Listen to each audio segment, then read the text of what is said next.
And welcome back to the Drive Time. My guest is David Sullivan Nesbitt. We're talking about PTSD, his trauma. His site on Twitter, by the way, is, well, I guess it's the website, isn't it? Where's My Canada? Where is Yeah, My Canada?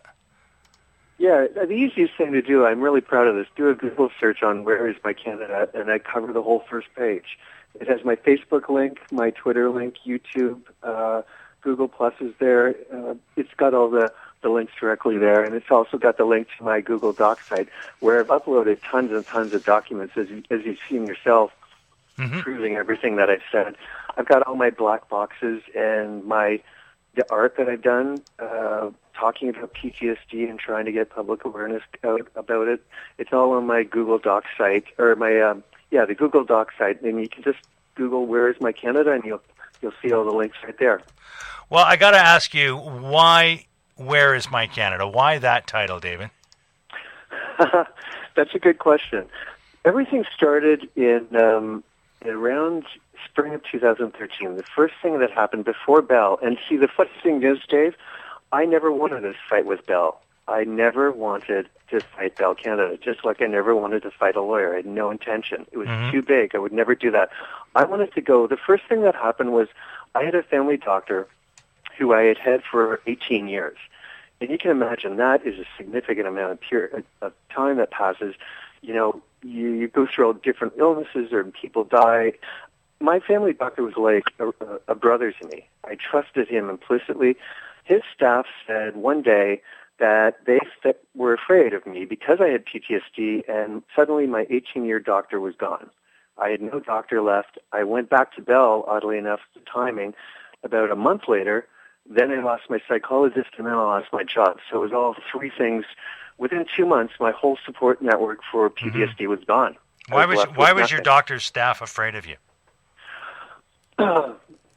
They thought that PTSD was synonymous with violence, which a lot of people think, and it's not. There is no statistical proof that anyone who has PTSD is more violent than they were before they got PTSD.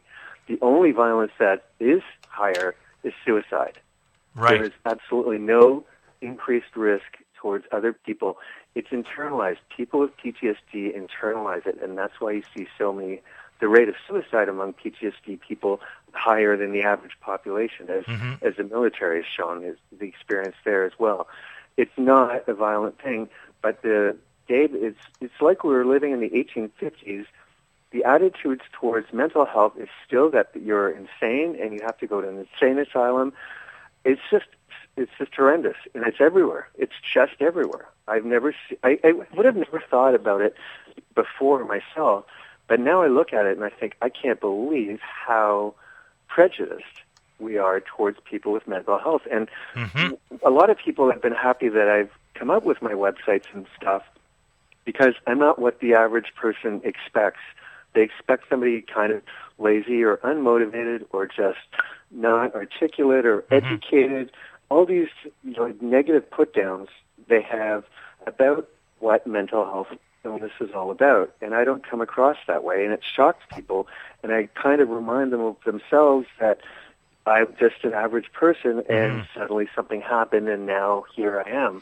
Well, one of the reasons you and I decided to do this interview in the first place, David, was because I'm sure there are a lot of people out there reading your Twitter feed and reading your website, and they may have different perceptions of who you are and how you live your life and what led you to this. But I think the opportunity for people to actually hear your voice and to hear directly from, if you will, the horse's mouth as to what is happening, how it's being done, that I hope anyway that this interview will go a long way in giving people a better understanding of not only your situation, but also others who are suffering from PTSD. What's next for you, David? What are we seeing now?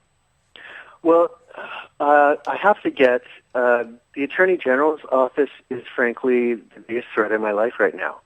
I am really threatened by them immensely, and they just threw me in jail for the third time. If you can believe it, I had no criminal record, and all of a sudden I get PTSD, and I'm in jail 3 times.